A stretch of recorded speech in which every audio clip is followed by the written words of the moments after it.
All right, let's talk about that sinking feeling every homeowner gets when they start planning a big project. You know the one I'm talking about, the fear of the exploding budget.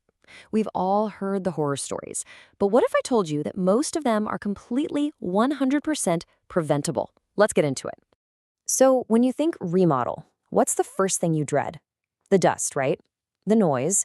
Having your kitchen or bathroom torn apart for weeks on end? Yeah, that stuff is no fun, for sure. But it's not the thing that really keeps people up at night. The real fear is something else entirely. And there it is. That's the real monster under the bed.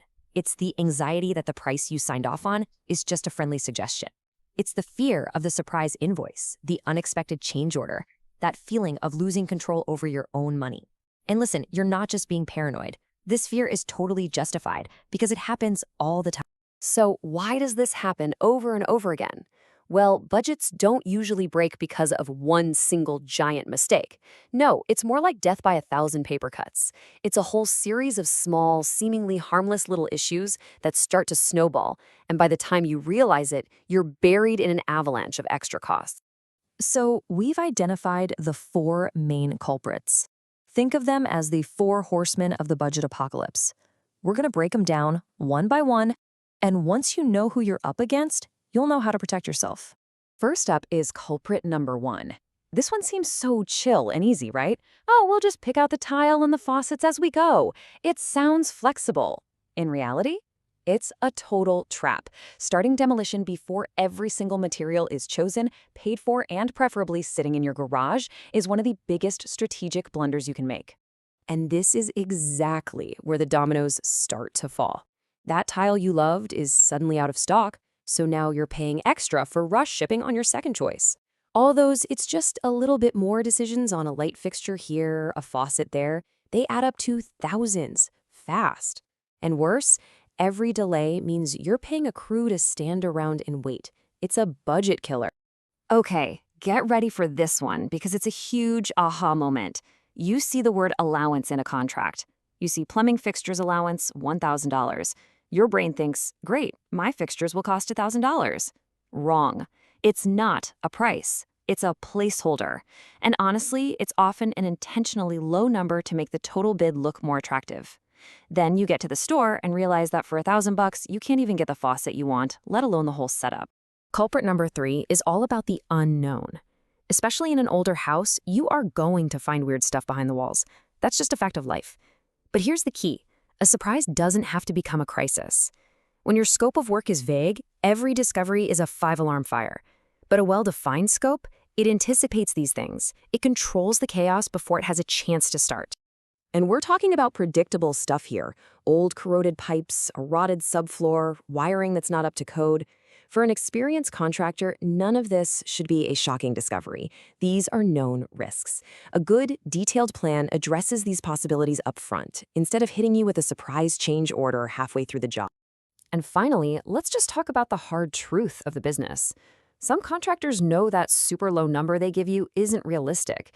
They are pricing the job to win your business, not to actually finish the job for that price. They get you to sign, knowing they'll make up the profit on all those unexpected extra costs once you're too far in to back out. So now that we know the four main villains, you find yourself at a fork in the road. Before you even start, you have to make a choice. And there are really only two paths you can take. Path number one is chasing that lowest starting number. It feels great for a minute, right? But it's a path paved with vague plans, those sneaky allowances, and a whole lot of risk that gets shifted directly onto your shoulders. Then there's path two, the structured process.